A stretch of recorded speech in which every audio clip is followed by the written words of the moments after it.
시청자 여러분 안녕하십니까? 정치, 경제, 사회, 문화 등 꼭 알아야 할 우리 지역의 소식을 단 30분 만에 정리해드리겠습니다. 시사토크 이슈룸 시작하겠습니다. 지금 경기 지역에서 가장 관심이 집중된 소식을 살펴보겠습니다. 지역 밀착 뉴스를 키워드로 만나보는 이슈픽. 자, 경인일보의 신현정 기자와 함께하겠습니다. 안녕하십니까? 반갑습니다. 오랜만에 뵙습니다. 네, 오늘의 첫 번째 키워드 살펴보겠습니다. 부르면 온다. 뭐가 옵니까? 네, 바로 오는 건 똑버스입니다. 네. 똑버스는 경기도의 수요 응답형 교통체계 고유 브랜드인데요. 똑똑하게 이동하는 버스라는 뜻을 가지고 있습니다. 일종의 택시 같은 거라고 생각하시면 쉬운데요. 네. 택시처럼 승객이 호출을 하면 그곳으로 와서 이제 원하는 곳까지 이제 데려다주는 교통체계라고 보시면 됩니다. 네. 5월 30일부터 수원 광교신도시 전역에서 11인승 규모로 오전 6시부터 자정까지 지금 운행을 시작하고 있습니다. 얼마나 똑똑하면은 똑버스라고 이름을 붙였을까요? 똑버스가 얼마나 똑똑하냐면 인공지능을 활용하기 때문에 최적의 경로를 만들어서 이동해 줍니다. 그렇기 때문에 이제 똑똑하다고 표현을 하는 건데요. 네. 승객이 호출하면 승객이 있는 곳과 가장 가까운 곳에 이제 정류장을 안내해 주고 거기서부터 이제 승객이 이동하는 곳까지 운행 노선이랑 승차 지점, 승하차 시간까지를 실시간으로 산출해서 알려줍니다. 택시 같지만 요금은 택시와 좀 다릅니다. 일반 이제 시내버스와 같은 1,450원 교통카드로 결제할 경우 이 가격으로 이용할 수 있고요. 또 내리면 다른 이제 환승도 같이 적용이 가능합니다. 인공지능이면 스마트폰이나 이런 것들로 이런 걸 활용해서 부를 수 있나 보죠? 제가 지난 3월에 안산 대부도에 가서 실제 똑버스를 직접 타봤습니다. 이제 그때 당시에 탔을 때 경기교통공사가 운영한 똑타 앱을 활용하시면 되는데요. 똑타 앱을 켜서 이제 버스로 호출하고 요금 결제까지 하시면 쉽게 이동할 수 있습니다. 똑버스가 2021년 파주 운정신도시에서 처음 시범 도입을 시작을 했고 오는 8월까지 수원 등 경기도 10개 시군을 거쳐 꼭 경기도 전역으로 확대될 예정이기 때문에 이제 우리가 사는 지역에도 곧 도입이 될 것 같습니다. 네. 대부도 말씀하셨으니까 팁을 하나 드리자면 네네. 대부도에 이제 백패킹이나 이제 트레킹 때문에 가신 분들 많거든요. 굳이 차 갖고 가지 않으셔도 이 똑버스 활용하시면 언제든지 자기가 원하는 곳에서 타고 내릴 수 있다는 점 이렇게 알려드리겠습니다. 네. 감사합니다. 네. 자, 두 번째 키워드 살펴보겠습니다.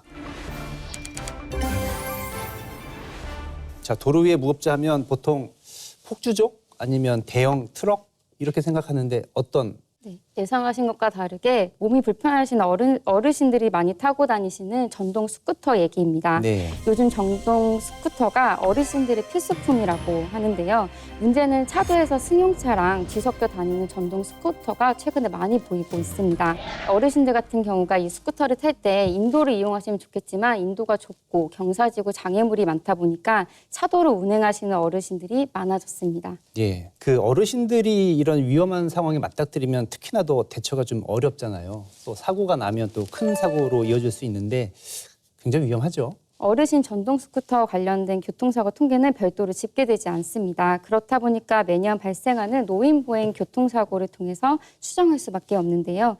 현재 전국적으로 전동 스쿠터와 전동 휠체어를 이용하시는 분들이 약 14만여 명 정도 됩니다.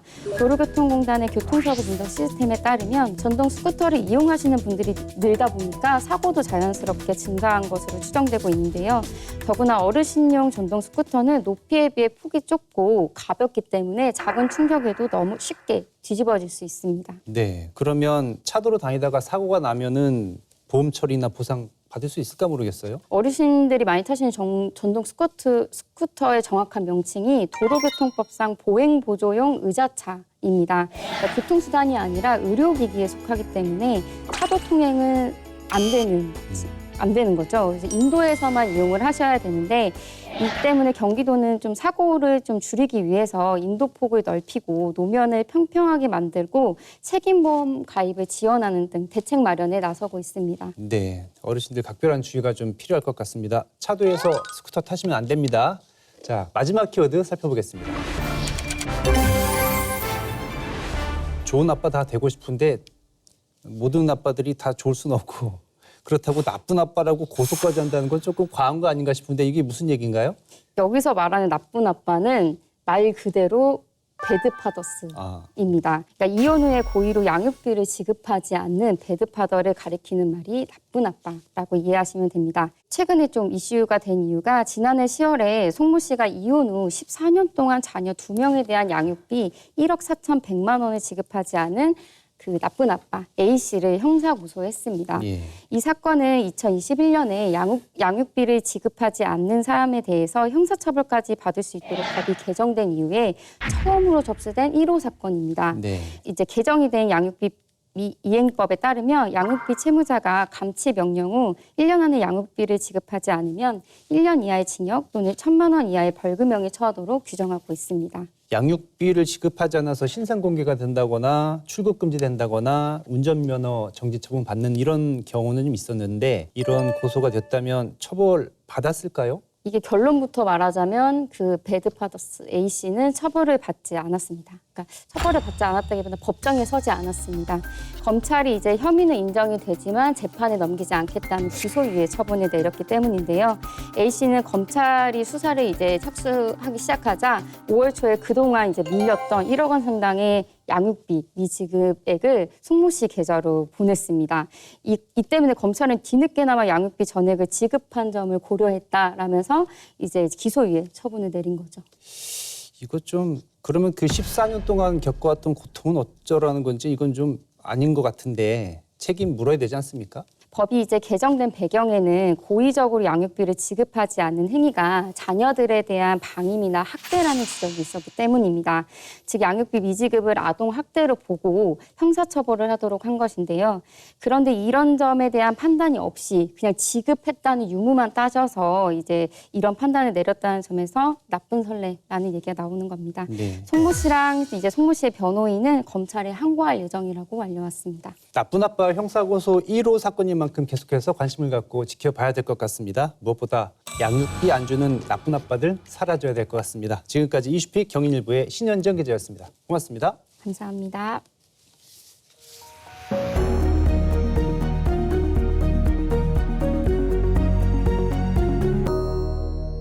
네.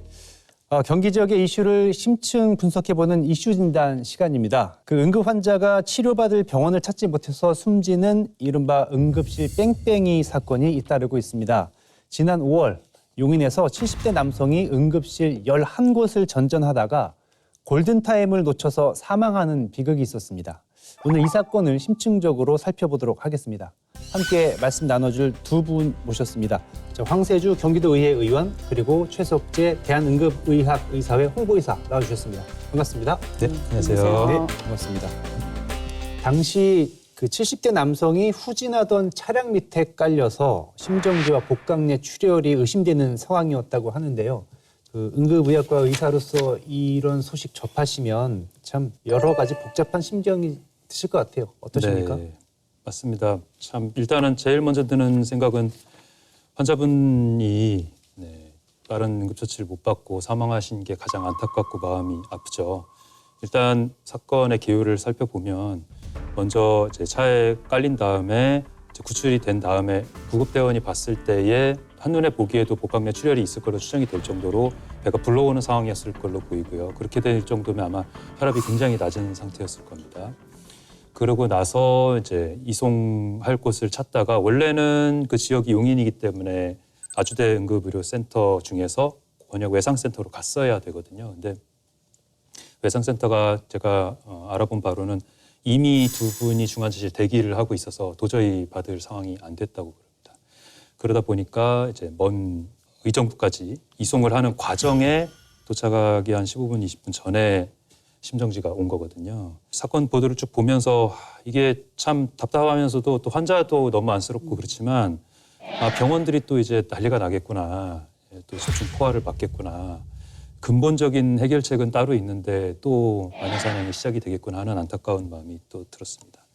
이 응급실 뺑뺑이 사건이라는 이름에는 사실 응급실이 환자를 안 보고 싶어 갖고 무슨 거부했다 이런 느낌이 들어있는데 사실은 그렇지 않거든요.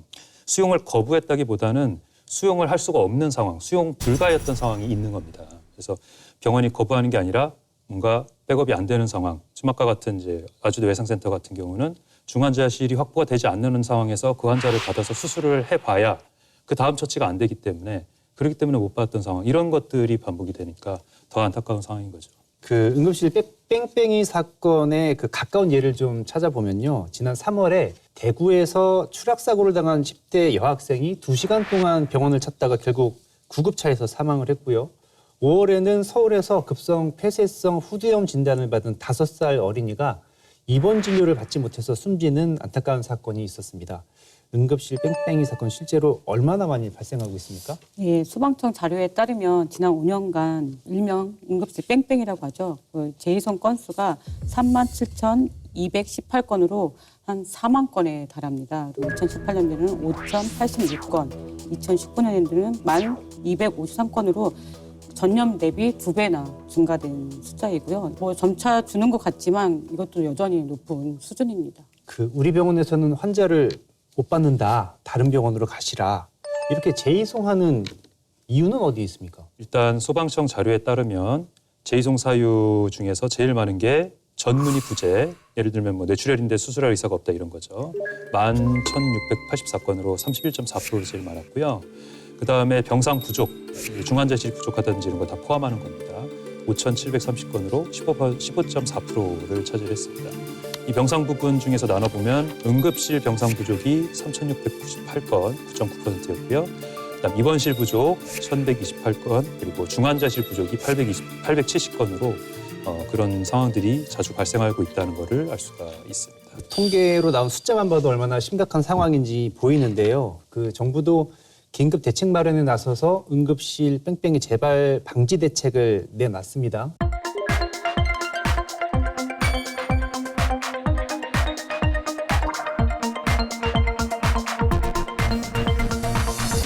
권역 응급의료센터 등 인프라 구축 강화가 눈에 띕니다.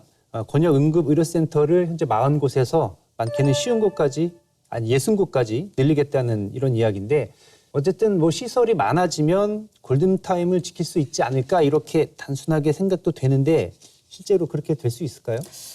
아니 지금 운영되고 있는 응급실도 의료진이 없어서 치료받지 못하는 사항도 있고요. 시설만 늘린다는 것은 의미가 없습니다. 특히 중증 외상 환자라면 최소한 중환자실과 응급 외상 수술팀이 갖춰져 있어야지 응급실을 운영할 수 있거든요.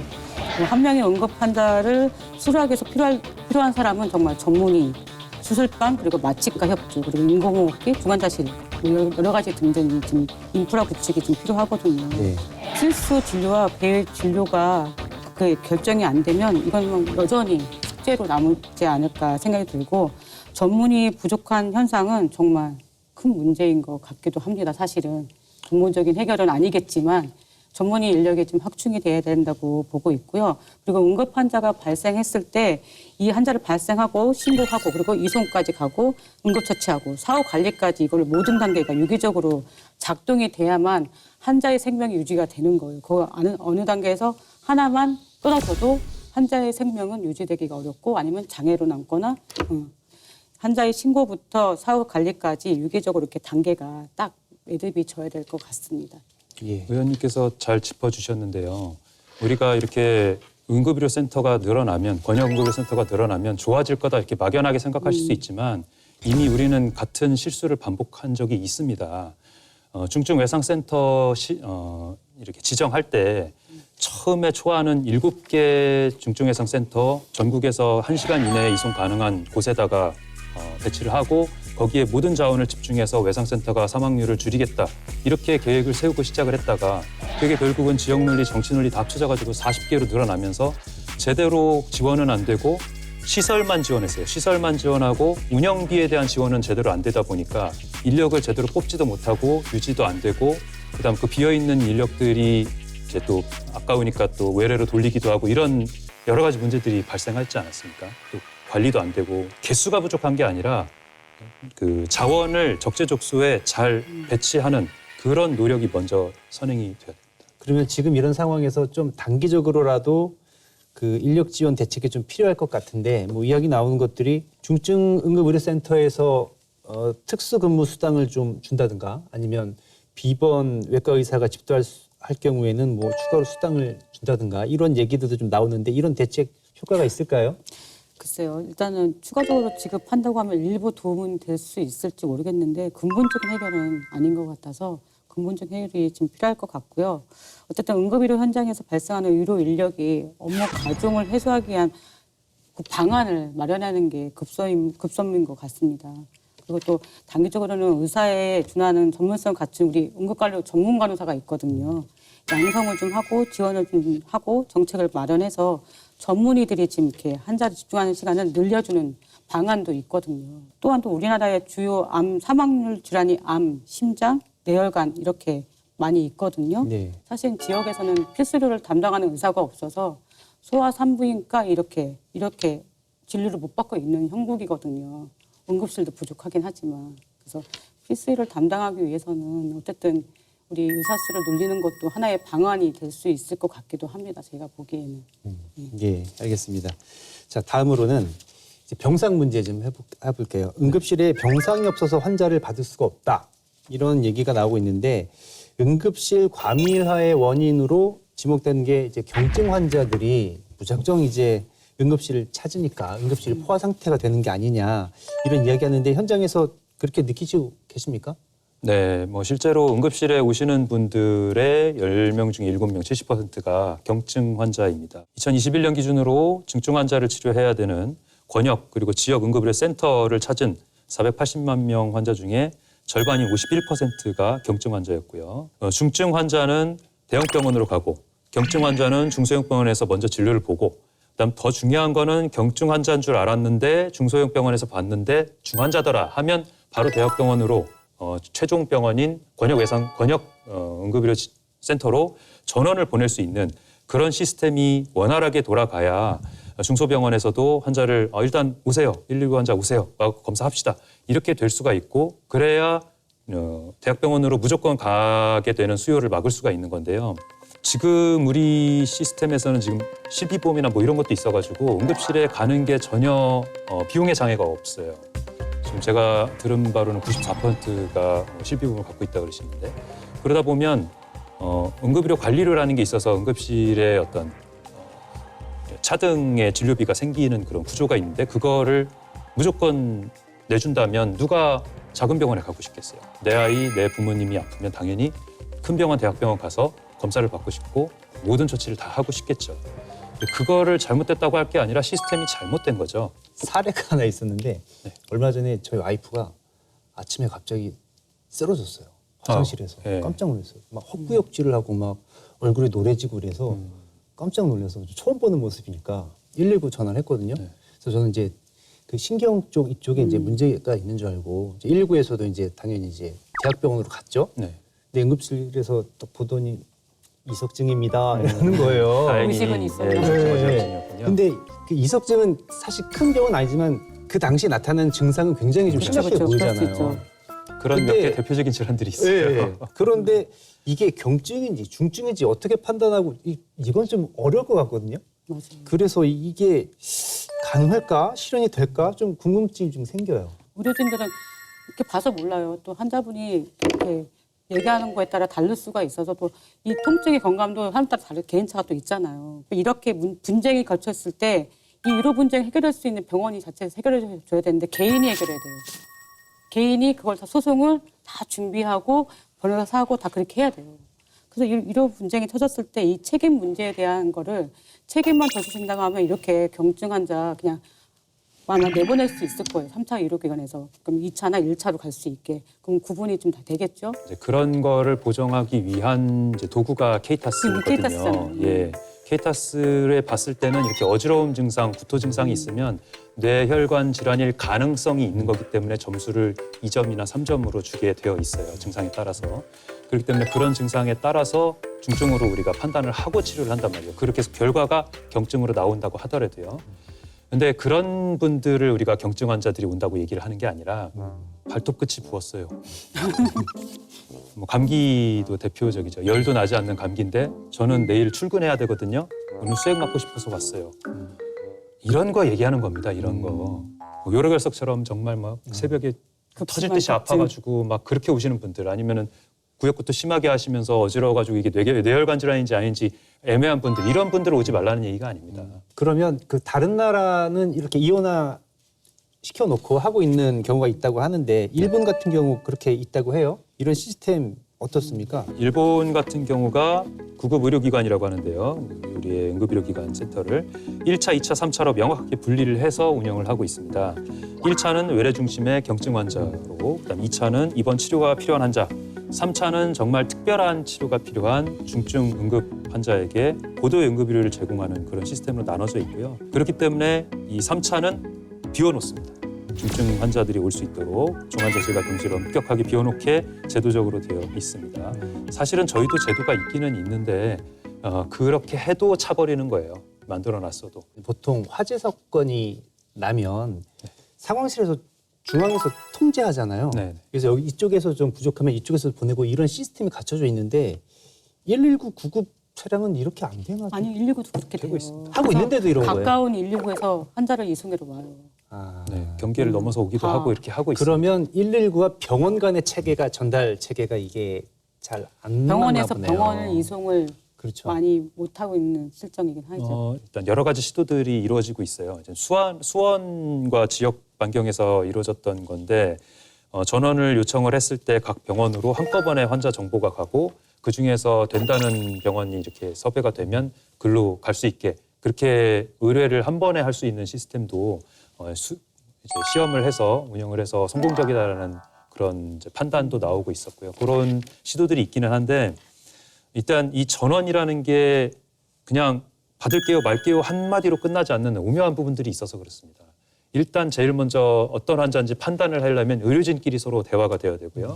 그 의료진끼리 그 소통된 내용을 가지고 다른 과가 필요한지 중환자실 자원은 있는지 벤틸레이터, 인공호흡기는 있는지 이런 것들을 알아봐야 되고 만약에 그게 수술 시술이 필요한 문제면은 해당 과에 연락을 안 할 수가 또 없어요. 왜냐하면 그 환자 왔다가 다시 전원 보내는 일은 환자한테 해를 주는 거기 때문에 이런 것들이 있기 때문에 그리고 그런 것들을 그러면은 항시 우리가 알 수 있게 시스템에 넣어주면 되지 않느냐.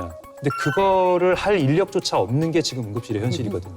사실은 119 소방 상황실이 볼 수 있는 응급의료 자원이 이렇게 우리가 돼 있는데 그게 실시간으로 반영이 어려운 거죠. 왜냐하면 지금 중환자실이 이 환자를 끝으로 비웠으면 누가 가갖고 그걸 수정을 해야 되는데 그 누가 하고 있어요. 지금 환자분을 바쁜데 이런 식으로 가는 거죠. 벤틸레이터도 그렇고 IT 강국인 거에 맞게 어떻게 보면 자동으로 병상이 비면 환자가 이제 체중이 빠지면 자동으로 그 병상이 비었다고 된다든지 이런 것까지 가지 않으면 아니면 우리 주차 타워처럼 이렇게 네네. 그 적외선으로 봐서 비어 있으면 파란불이 들어온다든지 이런 수준으로 가지 않으면 이 사람이 직접 넣는 방식으로는 이게 한계가 있습니다. 사실은 그게 있었습니다.